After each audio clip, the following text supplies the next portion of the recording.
खैर, गांव पहाड़ों के बीच बसा एक शांत गांव था। सर्दियों का मौसम शुरू होते ही पूरा गांव जैसे सफेद धुंध के पर्दे में ढक जाता था। पेड़ों पर ओस की बूंदें मोतियों की तरह चमकती और हवा इतनी ठंडी कि हाथ बाहर निकालने पर उंगलियां सिहर उठे। गांव के बच्चे अलाव के पास खड़े होकर गर्मी लेते थे। बुजुर्ग घासते हुए ऊनी शॉल ओढ़ते थे। लेकिन इस साल सर्दी कुछ ज्यादा ही तेज थी। इतनी तेज कि आसमान से आने वाली यह ठंड मानो गांव को समय से पहले बूढ़ा कर रही थी। सबसे ज्यादा परेशानी थी गरीब किसान रामू की। उसके पास न गर्म कपड़े, न ढंग का घर और न ही इतनी लकड़ियां की आग जलाकर रात काट सके। रामू का घर गांव के किनारे था, मिट्टी का टूटा फूटा झोपड़ा जिसकी दीवारें हवा के हर झोंके में कांपती थीं। छत से टपकते पानी के कारण रात में सोना भी मुश्किल हो जाता था। उसकी पत्नी गौरी घबराई हुई बोली, रामू, ठंड बढ़ रही है, बच्चे रात भर कांपते हैं, कुछ कर नहीं सकते क्या? रामू ने धीमे से कहा, कर तो सकता हूँ गौरी, पर गांव में लकड़ी भी महंगी हो गई। इस ठंड में जंगल जाना भी मुश्किल है। उनका 6 साल का बेटा मुन्ना ठंड से कांपते हुए रामू की गोद में बैठा था। उसकी आंखों में डर था। डर इस बात का कि अगर यही स्थिति रही तो शायद कोई रात वह सोते सोते बीमार पड़ जाए। सर्दी बढ़ते बढ़ते एक नई अफवाह फैल गई। पहाड़ियों में रहने वाली बर्फ की रानी नाराज है, इसलिए ठंड बढ़ गई है। गांव के चबूतरे पर बूढ़े लोग अपनी ऊनी टोपी उतारते पहनते हुए यह बातें करते रहते। बर्फ की रानी ने किसी मनुष्य की मदद करने की कसम दोबारा नहीं खानी। कहते हैं उसने गांव की ओर ठंड भेज दी है। पर रामू इन बातों को सुनकर भी चुप था। उसे बस अपने परिवार की चिंता थी। उस रात ठंड इतनी भयंकर हो गई कि गांव के कई घरों में आग भी ठंडी पड़ने लगी। रामू के घर में मुश्किल से चूल्हा जल रहा था। मुन्ना की खांसी तेज हो गई। गौरी ने घबराते हुए कहा, रामू, कुछ करिए, मुन्ना को डॉक्टर तक ले चलिए। रामू ने सिर पकड़ लिया। इस ठंड में कौन डॉक्टर मिलेगा और रास्ता भी जमा हुआ है। ठंड जैसे उनकी झोपड़ी पर हमला कर रही थी। अगली सुबह रामू बाहर निकला तो चारों तरफ मोटी धुंध थी। उसने सोचा, जंगल जाऊंगा, चाहे कितनी भी ठंड हो, लकड़ियां लाऊंगा और कुछ गर्म कपड़े भी ढूंढूंगा। उसने पुराने फटे जूते पहने, सिर पर गमछा लपेटा और जंगल की ओर चल पड़ा। गांव वालों ने रोका, रामू मत जा, सुना है जंगल में ठंड और भी भयंकर है। लेकिन रामू के लिए परिवार की सुरक्षा सबसे बड़ी थी। रामू जंगल के रास्ते पर आगे बढ़ता गया। पेड़ों की टहनियों पर जमी बर्फ की परतें चमक रही थी। हवा में ऐसी ठंड थी कि हर सांस जैसे बर्फ बनकर फेफड़ों में उतर रही हो। रास्ते में उसे कई जानवरों के पैरों के निशान जमे हुए मिले। यह देखकर वह समझ गया कि जंगल में हालात और खतरनाक हैं। फिर भी वह चलता रहा, क्योंकि उसके मन में एक ही बात थी, गौरी और मुन्ना को बचाना है।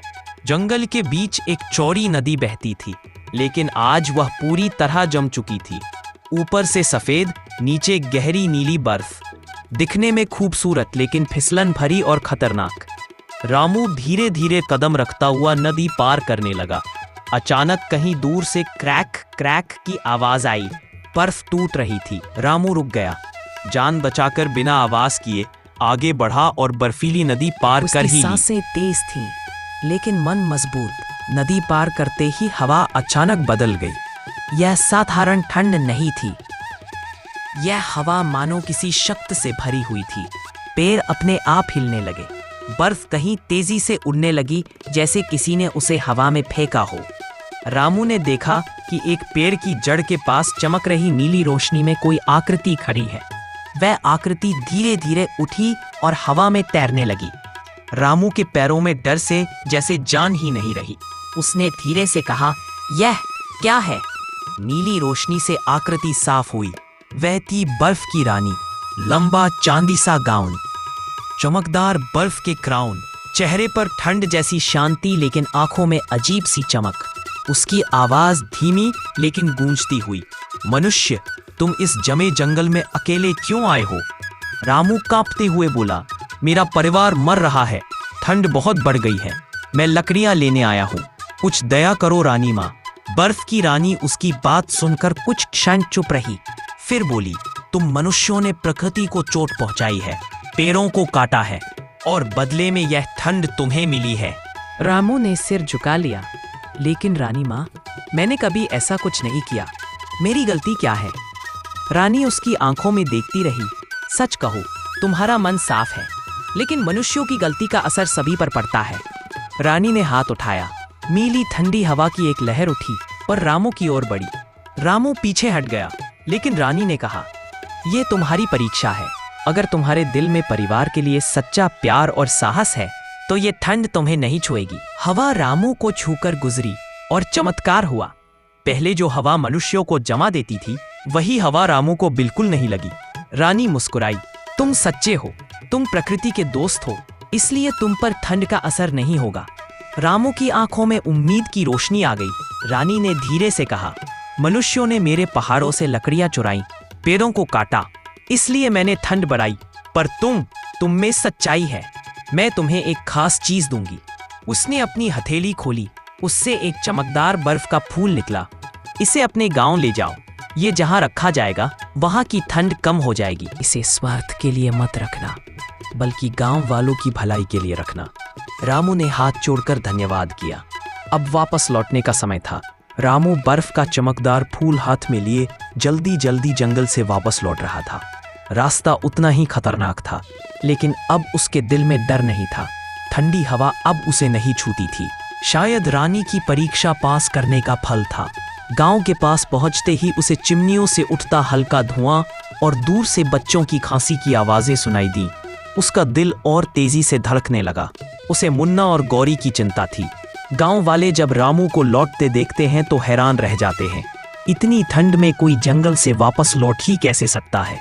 रामू जैसे ही अपनी झोपड़ी में दाखिल हुआ, गौरी घबराई आवाज में बोली, रामू, मुन्ना की तबीयत बहुत खराब हो गई। उसके हाथ पैर बर्फ जैसे ठंडे हैं। मुन्ना कंबल में दुबका था। उसकी सांसें भारी थीं।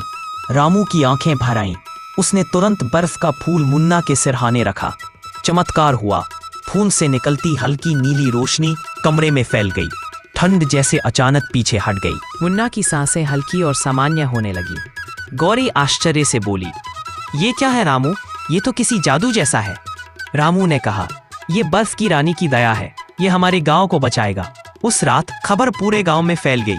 रामू कुछ जादुई चीज लेकर आया है, जिससे ठंड कम हो रही है। गांव वाले उसके घर के बाहर जमा हो गए। सबके चेहरे पर उम्मीद थी और डर भी कि कहीं ये ठंड हमेशा ना रह जाए। रामू बाहर आया और बोला, ये फूल रानी ने मुझे दिया है, लेकिन उन्होंने कहा है कि हमें प्रकृति का सम्मान करना होगा। पेड़ नहीं काटने, जंगल की रक्षा करनी होगी, तभी ये ठंड कम होगी। गांव वाले चौंक गए, क्योंकि वे जानते थे कि कई बार उन्होंने जरूरत से ज्यादा लकड़ियां काटी थी। पर अब उन्हें अपनी गलती समझ आने लगी। अगली सुबह गांव वालों ने फैसला लिया, अब पेड़ों की कटाई नहीं होगी। हर परिवार एक पेड़ लगाएगा। उन्होंने गांव के बीच एक सुरक्षित जगह बनाई, जहां बर्फ का फूल रखा गया। जैसे ही उसने रोशनी फैलाई, गांव का तापमान बढ़ने लगा। बर्फ पिघलने लगी, हवा नरम होने लगी। बच्चों की कहानी। खैर, गांव में दोबारा जिंदगी लौटने लगी। पहली बार सबने मिलकर राहत की सांस ली। ठंड कम होने के बाद एक रात आसमान में चमकदार रोशनी फैली और अचानक रानी की आवाज गूंजी, खैर गांव वालों, याद रखना, प्रकृति का सम्मान करोगे तो ठंड, गर्मी, हर मौसम तुम्हारा साथ देगा। पर अगर पेड़ों को हानि पहुंचाई तो मैं फिर लौटूंगी। गांव वाले डर गए, पर समझ गए कि यह चेतावनी खुद उनकी भलाई के लिए थी। 1 महीने बाद गांव फिर से उसी तरह हरा भरा हो गया। नदी फिर बहने लगी, खेत फिर से उगने लगे। रामू अब गांव के बीच बैठकर अपने बेटे को खेलते हुए मुस्कुराता देखता। गौरी चूल्हे पर खाना बनाती और कहती, रामू, अगर तुम उस दिन हिम्मत ना करते तो शायद गांव बच ही नहीं पाता। रामू आसमान की ओर देखकर बोला, कभी कभी ठंड सिर्फ मौसम की नहीं होती, हमारे कर्मों की भी होती है। और खैर गांव ने उस दिन के बाद कभी भी जंगल को नुकसान नहीं पहुंचाया। गांव में सब कुछ ठीक चल रहा था। बर्फ का फूल गांव के बीच चमकता रहता और चारों तरफ गर्माहट बनी रहती। लेकिन एक सुबह गांव वालों ने देखा, आसमान में काले बादल घूम रहे थे और हवा फिर से ठंडी होने लगी थी। रामू ने महसूस किया कि यह साधारण ठंड नहीं है। उसने फूल को देखा। उसकी चमक भी कम हो गई थी। गांव वाले घबरा गए।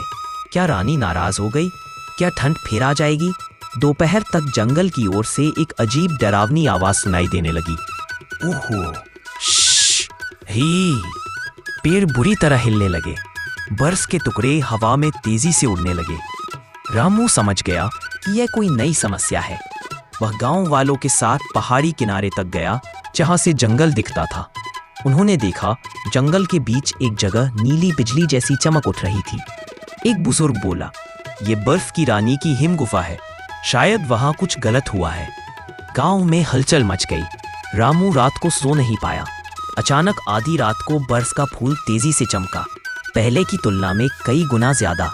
कमरे में नीले धुंध का बादल फैला और फिर उसी धुंध से रहस्यमयी आवाज। रामू सुनो, यह बर्फ की रानी थी, लेकिन उसकी आवाज कमजोर थी। मेरी शक्ति पर हमला हुआ है।